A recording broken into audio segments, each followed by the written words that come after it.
Untuk sesi yang kedua, judul yang akan saya bawakan berjudul Di Padang Belantara.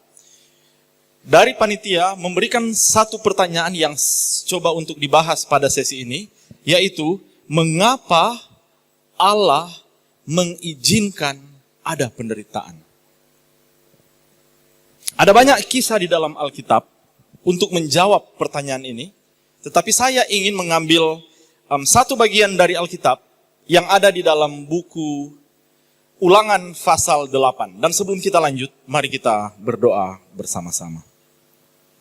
Bapa di dalam sorga, malam hari ini, kembali kami akan membaca firman Tuhan. Tuhan yang mengetahui apa yang sementara terjadi pada kami, kiranya akan berbicara kepada kami sesuai dengan apa yang akan kami baca. Kami rindu Kristus untuk ditinggikan. Kami rindu untuk firman-Nya dimuliakan. Dan janji Kristus dan apabila aku ditinggikan, aku akan menarik semua orang datang kepadaku, akan boleh menjadi pengalaman yang hidup malam ini. Inilah doa kami ya Bapa. Di dalam nama Yesus kami sudah berdoa. Amin. Di padang belantara. Saya ingin membaca beberapa ayat, beberapa kutipan dari buku Pena Inspirasi, tulisan yang dipercayakan Allah kepada umat yang sisa ketika kita menanti kedatangan Kristus yang kedua kali. Ada 3 kutipan yang ada di sana, dan kita akan membacanya bersama-sama. Kita akan melihat dari buku Ulangan pasal 8, ketika Musa bersama dengan orang Israel berada di perbatasan tanah Kanaan. Mereka boleh melihat tanah Kanaan, tanah yang dijanjikan Tuhan kepada nenek moyang mereka, Abraham, Ishak dan Yakub.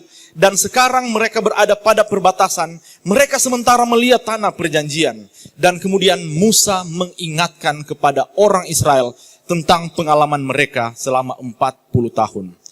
Kita sekarang berada di ambang akhir sejarah dunia ini. Tanah Kanaan sorga berada di depan kita. Dan apa yang dikatakan oleh Musa ribuan tahun yang lalu masih berbicara kepada kita sampai pada saat ini. Untuk melihat mengapa pelajaran tentang ini relevan dengan kita, mari kita lihat beberapa kutipan. Mari kita baca bersama-sama. 2, 3. Allah sedang membawa mereka dari satu keadaan yang sudah merosot dan melayakkan mereka untuk menduduki satu tempat yang terhormat di antara bangsa-bangsa dan menerima kepercayaan yang penting dan suci. Jadi, ketika Allah membawa orang Israel keluar dari Mesir, bagaimana keadaan orang Israel di Mesir pada waktu itu? Ya, keadaan yang sudah merosot. Mereka tidak mengenal Allah lagi, sehingga Allah harus memperkenalkan dirinya kepada mereka. Dan sekarang, dari keadaan yang merosot tersebut, Allah ingin membawa mereka kemana? Ke tempat yang untuk di mana mereka dilayakkan menduduki satu tempat yang terhormat. Jadi dari keadaan merosot kepada tempat yang terhormat, mereka harus melewati satu tempat, yaitu padang belantara. Agar supaya mereka boleh layak berada di tanah Kanaan, mereka harus lewat di padang belantara. Oke, mari kita lihat mengapa padang belantara itu penting bagi orang Israel. Sama-sama, 2, 3. Pengalaman orang Ibrani yang beraneka ragam itu adalah satu sekolah persiapan untuk memasuki rumah yang telah dijanjikan bagi mereka di Kanaan. Jadi, sebelum mereka tiba di tanah Kanaan, di rumah yang sudah dijanjikan oleh Allah, mereka harus melewati padang belantara, dan padang belantara itu disebut sebagai sekolah persiapan. Allah harus mempersiapkan mereka sebelum mereka menerima berkat yang sudah Allah siapkan bagi mereka. Dan hal itu menjadi pelajaran bagi kita saat ini. Mari kita lihat. Yang terakhir. 2, 3. Perjalanan mereka melalui padang belantara akan menjadi sekolah persiapan dan latihan. Apa yang mereka alami di sekolah persiapan dan latihan tersebut? Pena Inspirasi mengatakan bahwa yang mereka lewati di sana itu adalah, apa yang pertama? Kesulitan, apa lagi? Halangan, apa lagi? Penderitaan. Jadi, di padang belantara, di sekolah persiapan, sebelum mereka memasuki tanah Kanaan, mereka akan melewati kesulitan, ada halangan, dan ada penderitaan. Sebelum kita lanjut, saya ingin cerita sangat singkat. Ini adalah jendela di penjara. Suatu pagi, 2 orang tahanan yang berada pada sel yang sama berdiri untuk menoleh keluar. Tadi malam hujan turun dengan sangat deras. Dan waktu pagi itu matahari sudah bersinar. Ketika 2 orang menoleh keluar, yang satu melihat kepada lumpur, becek, tanah yang sepertinya porak-poranda oleh karena hujan. Dan dia berkata, wah, di luar becek, di luar tanahnya hancur. Yang satunya melihat matahari yang terbit dan hatinya dipenuhi dengan sukacita. Dua-duanya berada pada satu penjara yang sama. Dua-duanya berada pada satu kemalangan yang sama. Dua-duanya melihat dari jendela yang sama, tetapi masing-masing melihat dengan cara yang berbeda. Yang satu melihat masalah, yang satu melihat berkat. Dan hal tersebut mempengaruhi kehidupan mereka pada hari itu. Di dalam Mazmur 34, Alkitab mencatat bahwa kemalangan orang benar itu banyak, tetapi Tuhan melepaskan mereka. Pasal yang sama berbicara bahwa kemalangan mematikan orang fasik. Orang fasik dan orang benar sama-sama mengalami kemalangan. Sama-sama berada pada situasi yang sama. Tetapi ketika mereka melihat keluar, orang benar akan memiliki cara pandang yang berbeda dibandingkan dengan orang fasik. Dan itu akan mempengaruhi bagaimana cara mereka melalui penderitaan yang sementara mereka alami.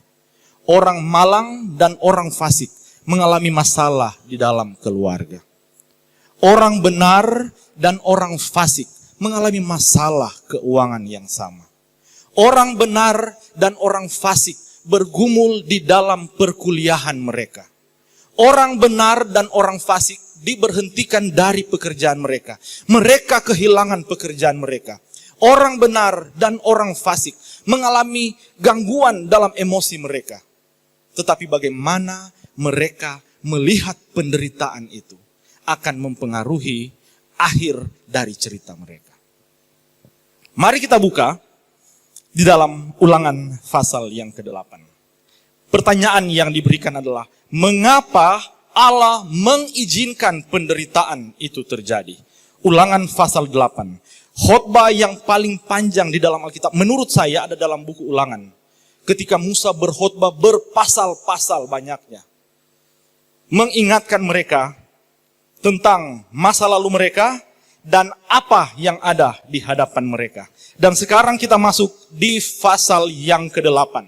Masih ingat, padang belantara itu disebut sebagai sekolah persiapan. Sekolah persiapan. Mengapa jika orang-orang itu adalah orang-orang benar, mengapa Allah mengizinkan mereka untuk mengalami kesulitan? Jika Allah memimpin bangsa Israel dan memang Allah memimpin mereka, mengapa ada halangan? Jika Allah bersama-sama dengan orang Israel, mengapa ada penderitaan? Mari kita lihat dalam beberapa menit ke depan, Ulangan pasal yang ke-8, ayat yang kedua. Oke, kita baca sama-sama. 2, 3. Ingatlah kepada seluruh perjalanan yang kau lakukan atas kehendak Tuhan Allahmu. Di padang gurun selama berapa lama? 40 tahun. Stop. Perjalanan di padang gurun, sekolah persiapan, pelatihan, menurut ayat ini adalah kehendak Allah. Benar atau salah? Benar. Ini adalah kehendak Allah. Jadi pertanyaan, apakah kehendak Allah kepada mereka sehingga mereka harus berada di depan Laut Merah? Di belakang ada musuh, kiri kanan ada gunung, di depan tidak ada jalan keluar. Apakah itu kehendak Allah? Apakah kehendak Allah malam itu mereka harus bergumul dengan iman mereka? Apakah tetap mempercayai Allah atau tidak? Apakah itu kehendak Allah? Ya. Apakah itu kehendak Allah ketika Allah membawa mereka di mata air ketika mereka kehausan dan waktu mereka minum airnya pahit? Apakah itu kehendak Allah? Ya. Mari kita lihat. Mengapa Allah memimpin mereka? Ayat yang kedua. Di padang gurun selama 40 tahun ini, saudara-saudara lanjutkan. 2, 3. Dengan maksud merendahkan hatimu dan mencobai engkau untuk mengetahui apa yang ada di dalam hatimu. Yakni apakah engkau berpegang pada perintahnya atau tidak. Ayat ini memberikan setidaknya ada 2 alasan. Mengapa Allah membawa mereka di padang belantara. Yang pertama adalah untuk merendahkan hatimu. Apa? Untuk merendahkan hatimu. Wait. Untuk merendahkan hatimu. Pertanyaannya adalah, mengapa Allah perlu merendahkan hati kita? Mungkinkah pergumulan di mata kuliah ini diizinkan oleh Allah supaya merendahkan hati saya? Mungkinkah kegagalan saya di dalam kehidupan sosial saya diizinkan Allah terjadi untuk merendahkan hati saya? Mungkinkah pemotongan gaji yang terjadi, pekerjaan yang sepertinya begitu mudah dilakukan, saya gagal sehingga saya kehilangan pekerjaan, adalah hal yang diizinkan Allah untuk merendahkan hati saya? Pertanyaan, mengapa perlu hati itu direndahkan? Mari kita buka 2 Tawarik pasal 26. 2 Tawarik pasal 26. Ini berbicara tentang seorang raja. Seorang raja yang begitu berhasil, dekat dengan Tuhan. Tetapi kemudian suatu hal terjadi. Di dalam 2 Tawarik pasal 26. Nama raja itu adalah Raja Uzia. Mari kita baca ayat yang ke-16. 2 Tawarik 26 ayat yang ke-16. Bolehkah saya meminta all the ladies, semua wanita, untuk membacanya? 2, 3. Yes. Ketika dia menjadi kuat, apa yang terjadi? Ia menjadi tinggi hati, dan tinggi hati, ya seperti tadi, itu terjadi di mana tinggi hati? Di pikiran, di emosi. Lanjutannya apa? Ia melakukan hal yang merusak. Mengapa Allah perlu merendahkan hati kalau begitu orang Israel? Supaya mereka tidak melakukan hal-hal yang merusak. Tinggi hati menuntun Uzia untuk melakukan hal yang merusak.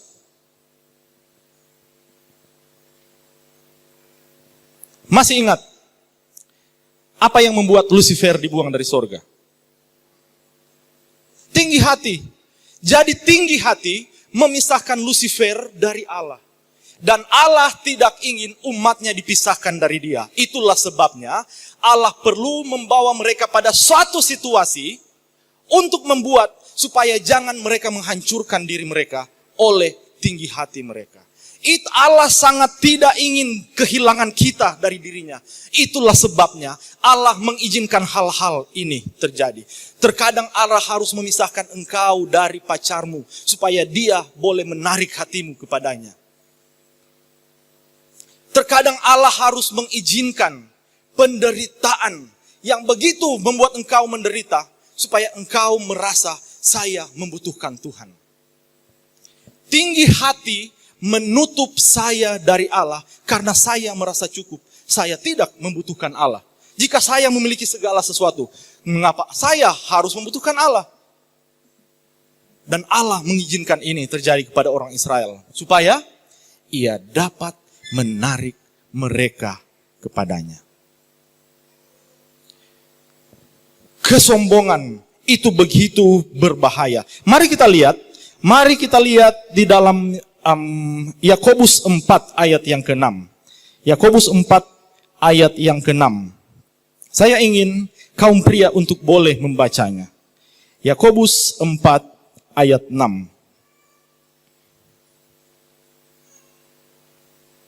Sudah dapat? Kaum pria, 2, 3. Tetapi kasih karunia yang dianugerahkannya kepada kita lebih besar dari itu. Karena itu ia katakan, Allah menentang orang yang congkak, tetapi mengasihani orang yang rendah hati. Bahasa Inggris saya berkata, dia memberikan kasih karunia kepada orang yang rendah hati. Dengan kata lain, kesombongan menutup kasih karunia, menutup kita mengalami kasih karunia Allah, tetapi ketika kita rendah hati, maka kita boleh menikmati kasih karunia Allah yang luar biasa. Itulah sebabnya Allah merendahkan orang Israel, merendahkan hati mereka, supaya mereka boleh merasakan kasih karunia Allah yang menyelamatkan yang luar biasa. Mari kita buka Titus pasal yang kedua.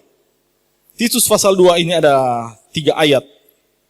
Titus pasal 2 ayat yang ke-11. Jadi orang yang congkak mereka menolak kasih karunia Allah, mereka menganggap diri mereka cukup, sedangkan orang yang rendah hati mengalami kasih karunia Allah. Mari kita lihat Titus pasal 2 ayat yang ke-11. All the ladies. 2, 3. Karena kasih karunia Allah yang menyelamatkan semua manusia. Kasih karunia untuk apa? Menyelamatkan. Mereka yang diselamatkan adalah mereka yang menerima kasih karunia, sedangkan kesombongan menolak kasih karunia. Jadi mengapa Allah harus merendahkan orang Israel? Supaya Allah dapat menyelamatkan mereka. Mengapa Allah mengizinkan orang Israel dibuang ke Babylon, meninggalkan segala kenikmatan yang ada di Yerusalem? Mengapa? Supaya Allah dapat menyelamatkan mereka. Untuk merendahkan hati mereka. Mari kita lihat ayat 12. Gentlemen, 2, 3. Ia mendidik kita supaya kita meninggalkan kefasikan dan keinginan-keinginan duniawi, dan supaya kita hidup bijaksana, adil, dan beribadah di dalam dunia sekarang ini. Ayat 13, ladies, dengan menantikan penggenapan pengharapan kita yang penuh bahagia, dan pernyataan kemuliaan Allah yang maha besar, dan juru selamat kita, Yesus Kristus, sama-sama, yang telah menyerahkan dirinya bagi kita, untuk membebaskan kita dari segala kejahatan dan untuk menguduskan bagi dirinya suatu umat kepunyaannya sendiri yang rajin berbuat baik. Kasih karunia diberikan supaya Allah dapat menguduskan bagi dirinya suatu umat. Dari tempat yang keadaan yang merosot, orang Israel, Allah ingin membawa mereka kepada tempat yang terhormat. Itulah sebabnya mereka harus melewati padang belantara supaya Allah merendahkan hati mereka, supaya mereka boleh merasakan kasih karunia Allah, dan ketika mereka merasakan kasih karunia Allah, maka Allah akan menguduskan mereka. Kita kembali ke ayat inti kita. Ulangan pasal yang ke-8. Untuk merendahkan hatimu. Untuk merendahkan hatimu. Kecongkakan menutup pertobatan. Kecongkakan menutup diri kita dari mengalami keselamatan. Kecongkakan menutup diri kita mengalami kedekatan Allah. Tetapi kerendahan hati membuka pintu untuk penyembuhan dari Allah. Kerendahan hati membuka pintu untuk kita boleh merasakan kasih karunia Allah. Dan kerendahan hati boleh membuka pintu supaya kita boleh merasakan Allah yang begitu dekat ayat yang kedua. Mengapa Allah mengizinkan mereka 40 tahun? Pertama adalah dengan maksud merendahkan hatimu. Dan yang kedua, apa yang ada di situ? Untuk mencobai engkau, untuk mengetahui apa yang ada di dalam hatimu. Kita bergumul, mana mungkin, mengapa Allah ingin mencobai? Mengapa Allah ingin mencobai? Saya coba cari. Kata mencobai yang ada di sini, kata lainnya itu adalah membuktikan. Membuktikan. Oke, mari kita lihat Kejadian pasal 22 ketika kata ini pertama kali muncul di dalam Alkitab. Kejadian pasal 22. Kejadian pasal 22 ayat yang pertama.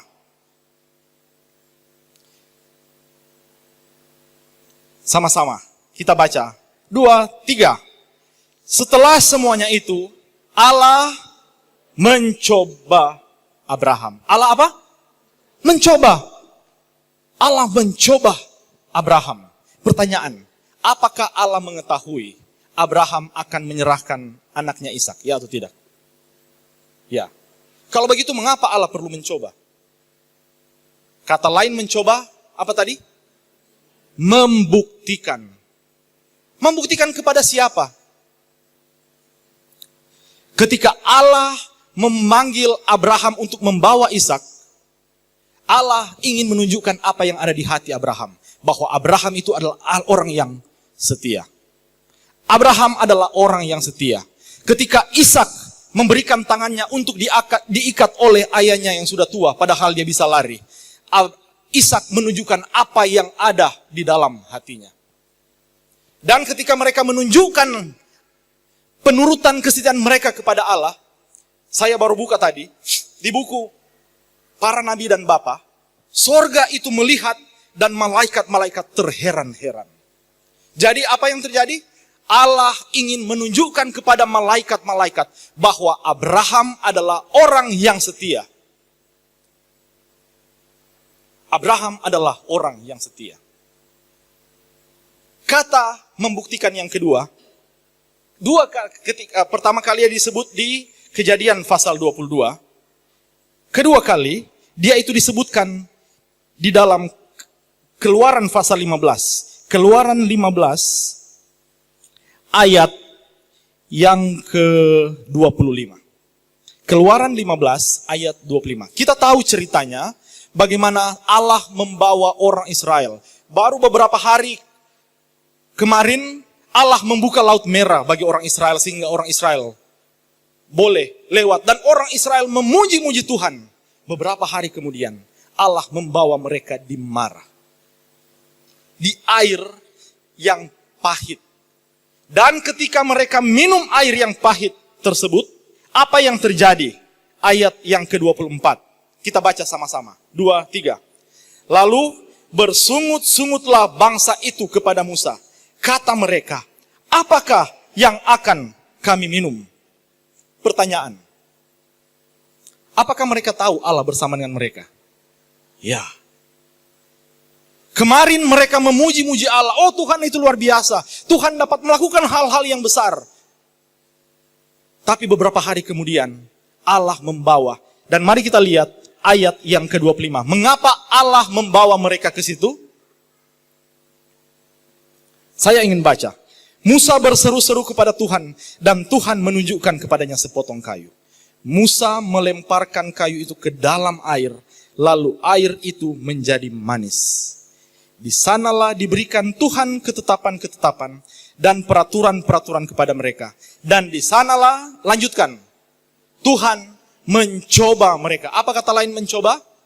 Membuktikan. Melalui dua ayat ini, saya coba cari di kamus. Kata membuktikan, kata mencoba itu sama dengan Allah ingin menunjukkan apa yang ada di dalam hati kita. Dan dia ingin menunjukkan kepada kita bahwa sesungguhnya dia yang menopang mereka. Allah menunjukkan kepada orang Israel bahwa ternyata mereka itu memiliki roh bersungut-sungut di dalam hati mereka. Hal yang tidak kelihatan jika mereka tidak dibawa ke dalam kepahitan. Sehingga saya menuliskan satu kalimat di bawah sini. Tidak ada yang boleh mengungkapkan kepada kita, isi hati kita lebih baik daripada ketika Allah membawa kita, mengizinkan kita melewati kepahitan hidup. Di saat terpahit kehidupan, Allah menunjukkan kepada kita siapa diri kita sebenarnya. Apakah kita benar-benar mengasihi Allah apapun yang terjadi, ataukah kita mengasihi Allah ketika hari itu panas dan bersungut-sungut ketika hari itu hujan. Tapi ingat, ini adalah tempat pelatihan untuk mengungkapkan apa yang ada di dalam hati mereka, untuk menyatakan siapa mereka sebenarnya, tetapi bukan cuma sampai di situ. Mari kita baca ayat selanjutnya. Kitab Ulangan, masih di kitab Ulangan, pasal yang ke-8. Kitab Ulangan pasal yang ke-8. Jadi yang pertama, mengapa Allah mengizinkan penderitaan itu ada? Mengapa Allah harus membawa mereka melewati padang gurun? Yang pertama adalah untuk merendahkan hati mereka. Mengapa Allah mengizinkan hal yang tidak pernah kita pikirkan ini terjadi? Untuk merendahkan hati kita. Yang kedua, untuk mencobai. Apa kata lain mencobai? Membuktikan apa yang ada di dalam hati kita dan menunjukkan kepada kita bahwa Allah sebenarnya menopang kita. Ketika mereka menghadapi kepahitan hidup, ketika mereka minum air yang pahit di Marah, apakah Allah meninggalkan mereka? Allah ada di sana dan Dia membuat air itu manis.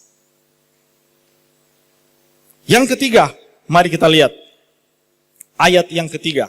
Kita baca sama-sama. 2, 3. Jadi Ia merendahkan hatimu, membiarkan engkau lapar, dan memberi engkau makan mana yang tidak kau kenal, dan yang juga tidak dikenal oleh nenek moyangmu. Untuk membuat engkau mengerti bahwa manusia hidup bukan dari roti saja, tetapi manusia hidup dari segala yang diucapkan Allah. Mana lebih sehat? Masih ingat waktu orang Israel di perjalanan, bukan? Dan mereka bilang apa? Lebih baik kita kembali ke Mesir. Di Mesir kita makan ini, itu, makan daging dan seterusnya. Di sini kita makan mana, dan seterusnya. Tapi pemazmur berkata, mana itu adalah roti para malaikat. Jadi mengapa Allah membawa mereka melewati untuk memberitahu bahwa Allah memiliki sesuatu yang lebih baik daripada yang mereka pikirkan. Allah ingin merubah cara berpikir mereka. Mereka berpikir bahwa makanan yang di Mesir adalah makanan yang terbaik. Tetapi Allah menunjukkan ini yang lebih baik daripada engkau. Apa yang engkau pikirkan. Mereka berpikir bahwa pacaran seperti ini menurut film Korea adalah yang paling baik. Tetapi Allah kadang harus membawa kita melewati penderitaan supaya kita belajar bahwa Allah menyediakan seorang yang jauh lebih baik daripada apa yang menurut saya baik. Coba kita lihat di sini. Ia merendahkan hatimu, membiarkan engkau lapar dan memberi engkau makan mana yang tidak kau kenal dan yang juga tidak dikenal oleh nenek moyangmu. Coba lihat di sini. Untuk membuat engkau mengerti bahwa manusia hidup bukan dari roti saja, tetapi manusia hidup dari segala yang diucapkan Allah. Coba perhatikan, membuat engkau mengerti. Dia punya kata membuat, saya suka sekali untuk, apa maksudnya ini? Membuat engkau mengerti. Membuat engkau mengerti artinya Tuhan ingin kita mengetahui sesuatu berdasarkan pengalaman kita. Apa yang Allah ingin mereka ketahui? Untuk tahu bahwa manusia hidup bukan dari roti saja, tapi dari setiap firman. Allah ingin mereka mengenal firman Tuhan, bukan karena apa yang Musa katakan, tetapi karena apa yang mereka alami. Jadi mengapa Allah mengizinkan penderitaan itu terjadi? Supaya firman Tuhan menjadi kenyataan bagi kita. Saya suka menceritakan hal ini. Saya percaya bahwa Allah sanggup mengirim makanan ketika tidak punya makanan, karena saya pernah mengalaminya. Istri saya sakit, kami tidak punya makanan, dan kemudian saya berdoa, Tuhan, kalau Tuhan membawa makanan kepada Elia, maka Tuhan pun sanggup mengirimkan burung gagak untuk memberi kami makanan. Beberapa menit kemudian seseorang mengetuk di pintu. Pak, ibu sakit ya? Tahu dari mana? Ini ada makanan. Makanan itu diberikan. Jadi cerita yang ada di dalam Alkitab itu bukan satu wow. Tapi itu menunjukkan bahwa apa yang dialami Elia dapat dilakukan Allah bagi kita. Jika Allah dapat membuka Laut Merah bagi orang Israel ketika tidak ada jalan, maka Allah yang sama dapat membuka jalan kepada kita ketika kita berada pada jalan buntu yang sama. Jadi mengapa Allah harus membawa mereka melewati padang belantara? Supaya mereka dapat memiliki pengetahuan yang diperoleh melalui pengalaman mereka. Bahwa firman Allah dapat memberikan kehidupan. Firman Allah itu kuat dan hidup, kata Alkitab. Melalui firman Allah, langit dan bumi dijadikan. Melalui firman Allah, terang itu jadi. Melalui firman Allah, Lazarus dibangkitkan. Melalui firman Allah, badai diredakan. Dan firman Allah yang sama ada di dalam tangan kita. Mengapa Allah mengizinkan penderitaan? Supaya kita boleh mengenal Allah melalui firman-Nya. Jadi ketika Daud berkata, dahulu aku muda, sekarang telah menjadi tua. Tetapi tidak pernah aku lihat orang benar ditinggalkan atau anak cucunya meminta roti. Kita bukan hanya berkata, oh itu Daud. Nah, itu ditulis untuk kita. Saya suka membaca ini kepada anak-anak di sekolah sahabat saya.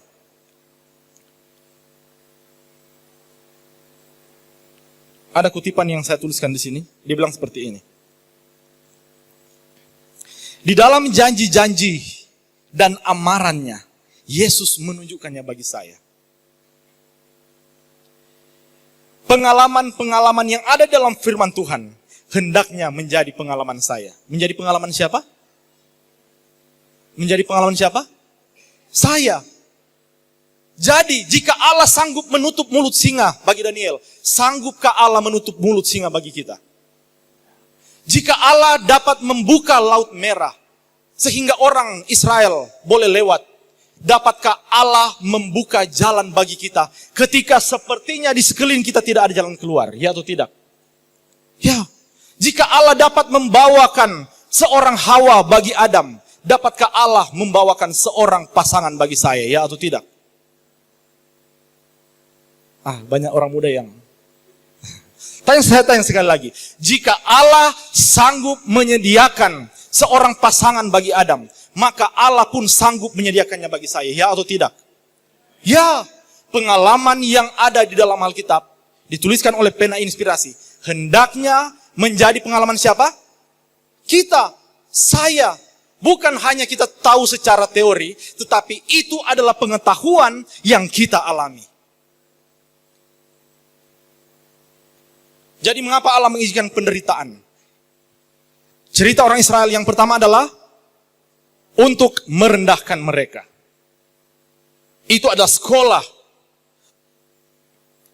Mereka harus melewati kesulitan, halangan, dan penderitaan. Mengapa Allah mencobai mereka? Untuk membuktikan apa yang ada di hati mereka.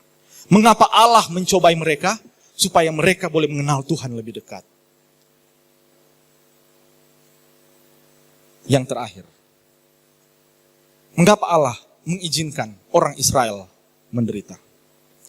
Kita buka kitab Yosua.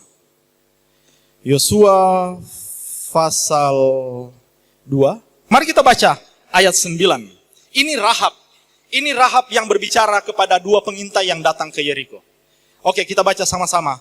2, 3. dan berkata kepada orang-orang itu, "Aku tahu bahwa Tuhan telah memberikan negeri ini kepada kamu, dan bahwa kengerian terhadap kamu telah menghinggapi kami, dan segala penduduk negeri ini gemetar menghadapi kamu." Ayat 10, "Sebab kami mendengar bahwa Tuhan telah mengeringkan air laut Teberau di depan kamu, dan ketika kamu berjalan keluar dari Mesir." Stop sampai di situ. Yang Rahab tahu adalah Allah membuka Laut Merah, tapi Rahab tidak tahu stres yang dialami orang Israel pada waktu itu. Yang Rahab tahu adalah orang Israel itu ada mujizat yang luar biasa. Yang dia tidak tahu adalah apa yang dirasakan oleh orang Israel. Tetapi mengapa Allah mengizinkan penderitaan kepada orang Israel? Supaya melalui kebesaran yang dia tunjukkan kepada mereka, seseorang dapat diselamatkan. Mengapa Allah mengizinkan engkau kehilangan pekerjaanmu?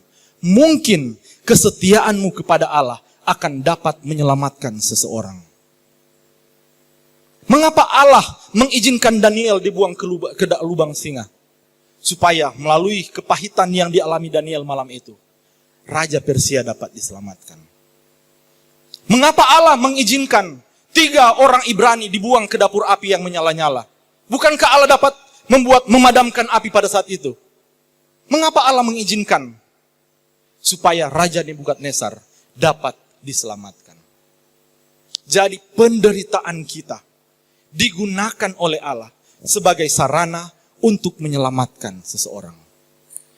Mungkin itu adalah orang tua kalian. Melalui kesetiaanmu kepada Allah, istri dapat dibawa kepada Tuhan. Kesetiaan Ayub menyelamatkan istrinya. Padahal tadinya istri bilang apa? Kutukilah Allah, kok gak mati Jo. Tapi kesetiaannya kepada Allah bukan main. Istri Ayub 20 kali melahirkan. Nanti saudara-saudara tanya di surga. But dia punya kesetiaan kita kepada Allah. Penderitaan yang diizinkan oleh Allah, itu digunakan Allah untuk menyelamatkan seseorang. Ada begitu banyak pertanyaan di dalam kitab Mazmur. Ketika mereka bertanya, "Allahku, Allahku, mengapa engkau meninggalkan aku?" Orang Israel pernah bertanya, di manakah Allah? Jika Allah memimpin kita, mengapa kita harus menghadapi ini? Mengapa kita harus menghadapi itu? Mengapa kita harus mengalami ini? Mengapa kita harus mengalami itu? Pertanyaan, di manakah Allah pada waktu itu? Mari kita buka.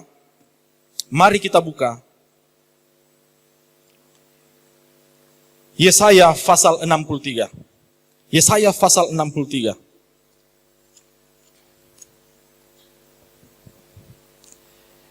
Ayat ke-8. Mulai. Ayat ke-8 mulai. Saya akan baca ayat ke-8 dan nanti saudara-saudara baca ayat ke-9. Oke? Yesaya 63 ayat ke-8. Maka ia menjadi juru selamat mereka dalam kesesakan mereka. Silakan dilanjutkan. Bukan seorang duta atau utusan, melainkan ia sendirilah yang menyelamatkan mereka. Dialah yang menebuskan mereka dalam kasih-Nya dan belas kasihannya. Ia mengangkat dan menggendong mereka selama zaman dahulu kala. Kita buka Yesaya pasal 43. Yesaya 43 dan kita akan selesai dalam beberapa menit ke depan. Yesaya 43. Sudah dapat? Sorry. 46 maksud saya. Wait. Ya, 46. 46 ayat 3. 46 ayat 3. Saya akan baca ayat 3. Saudara-saudara baca ayat 4. Dengarkanlah aku, hai kaum keturunan Yakub. Hai semua orang yang masih tinggal dari keturunan Israel. Hai orang-orang yang kudukung sejak dari kandungan. Hai orang-orang yang kujunjung sejak dari rahim. Lanjutkan. Di manakah Allah ketika seorang ibu lagi mengandung dan kemudian suaminya meninggalkan dia? Di manakah Allah? Allah mendukung mereka.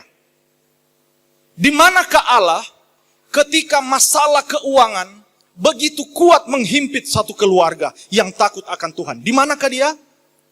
Dia menggendong mereka. Di manakah Allah ketika saya gagal satu mata kuliah saya? Di manakah dia? Dia mendukung mereka. Di manakah Allah ketika saya ditinggalkan oleh pacar saya? Di manakah Allah? Dia menggendong. Di manakah Allah ketika saya kehilangan pekerjaan? Allah menggendong dia. Di manakah Allah ketika saya di umur saya yang tua, ketika membutuhkan dukungan, dan kemudian semua dukungan itu hilang dari saya? Di manakah Allah? Allah menggendong mereka. Di manakah Allah menggendong mereka? Di sekolah pelatihan. Buku pendidikan berkata, di school of affliction, di sekolah penderitaan. Apakah Allah meninggalkan orang Israel di padang belantara? Tidak. Allah membawa mereka ke tanah perjanjian. Mari kita buka ayat yang terakhir. Ayat yang terakhir, Wahyu pasal 7. Wahyu pasal 7 berbicara tentang suku-suku Israel. Apakah kita tadi berbicara tentang orang-orang Israel? Ya, kita berbicara tentang orang-orang Israel. Di dalam Wahyu pasal 7 itu berbicara tentang 144.000 dari suku Israel. Dan kemudian kita baca ayat 14.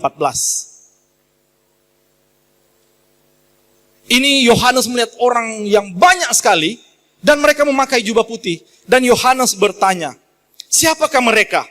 Ayat 14. Kita baca sama-sama. 2, 3. Maka kataku kepadanya, Tuanku, Tuhan mengetahui. Lalu ia berkata kepadaku, mereka ini adalah orang-orang yang keluar dari kesusahan yang besar. Dan mereka telah mencuci jubah mereka dan membuatnya putih di dalam darah anak domba. Kesusahan yang besar. Saya coba cari, apa ini kesusahan yang besar? Kesusahan yang besar itu seperti buah anggur, supaya mendapat sarinya apa yang harus dibuat? Diperas. Itu kesusahan yang besar. Supaya minyak bisa keluar dari zaitun, apa yang harus dibuat? Diramas. Jadi kesusahan yang besar itu adalah proses di mana sesuatu harus dihancurkan. Poin di mana saya hancur adalah titik di mana Allah memulaikan suatu pekerjaan untuk menghasilkan sesuatu dalam hidup saya. Dan akhirnya mereka berdiri di tepi laut kaca. Allah menggunakan penderitaan mereka supaya mereka boleh bergantung sepenuhnya kepada Allah. Allah menggunakan penderitaan itu supaya mereka boleh merasakan kehadiran Allah. Dan Allah menggunakan penderitaan itu untuk memurnikan mereka. Cerita yang terakhir. 1970-an, saya lupa 76 atau 79, terjadi perang Vietnam. Dan kemudian dipanggillah pemuda-pemuda terbaik Amerika untuk dikirimkan ke medan pertempuran. Ketika mereka tiba di tempat pelatihan, sebelum mereka pergi ke Vietnam, instruktur kemudian berkata seperti ini. Oke? Sebelum kita berangkat, cari sahabat terbaik. Mereka bilang, kenapa sahabat terbaik? Ya, pilih seorang sahabat yang akan bersama-sama dengan kalian di medan pertempuran. Bersahabat dengan dia, karena dia yang akan memberikan kamu kekuatan ketika peluru itu lewat di atas kepalamu. Dia yang akan menggendong kamu ketika kamu terluka. Dia yang akan membalut lukamu ketika engkau tidak dapat berjalan. Dan pastikan dia akan dapat membawa engkau keluar dari medan pertempuran dan kembali ke Amerika dengan selamat. Kita tidak bebas dari penderitaan. Pertanyaannya bukanlah mengapa penderitaan terjadi.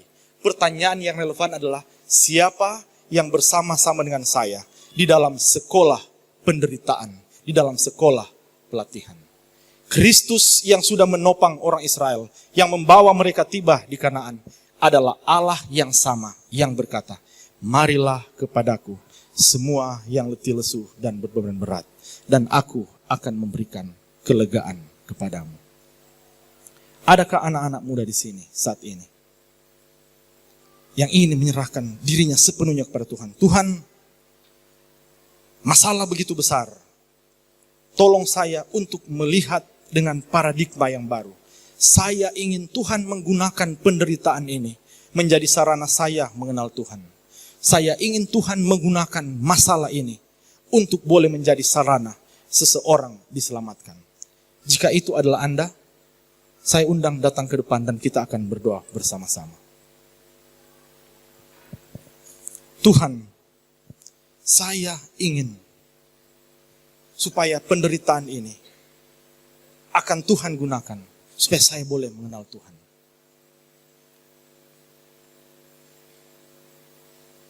Tuhan, gunakan pekerjaan yang hilang ini. Gunakan kesulitan keuangan yang saya hadapi. Gunakan masalah keluarga yang ada untuk menjadi alat di mana Tuhan boleh menyelamatkan seseorang. Paulus berkata, penderitaan ringan yang kita alami sekarang ini tidaklah lebih besar daripada kemuliaan yang Allah sediakan bagi kita. If you are going through these difficulties, ketika kita sementara sepertinya diperas, ingatlah, sepanjang malam ada tangisan, tetapi menjelang pagi terdengar sorak-sorai. Allah akan menggunakan ini untuk menjadi sarana kita boleh mengenal Dia dan menyelamatkan orang lain. Mari kita berdoa. Bapa di sorga, Tuhan mengetahui penderitaan yang sementara kami alami. Tuhan mengetahui masalah yang sementara kami hadapi. Terkadang kami harus bertanya, Allahku, mengapa Engkau meninggalkan kami? Tuhan, berapa lama lagi musuhku beria-ria atas kami? Ada banyak pertanyaan yang tidak dapat kami jawab. Tetapi malam hari ini, kami meminta Tuhan untuk memberikan kami hati yang berserah, mengizinkan Tuhan bekerja di dalam penderitaan kami, supaya kami boleh mengenal Tuhan lebih dekat. Izinkanlah Tuhan, kami boleh melihat kemurahan Tuhan, kasih karunia Tuhan yang melimpah ketika kehidupan begitu sulit. Dan lebih daripada itu ya Tuhan, gunakanlah penderitaan ini, supaya ini boleh menjadi sarana Tuhan menunjukkan kemuliaan Tuhan bagi orang lain. Gunakanlah permasalahan kami menjadi sarana Tuhan menyelamatkan orang lain. Inilah doa kami ya Bapa. Dimuliakanlah Engkau di dalam hidup kami. Di dalam nama Yesus kami sudah berdoa. Amin.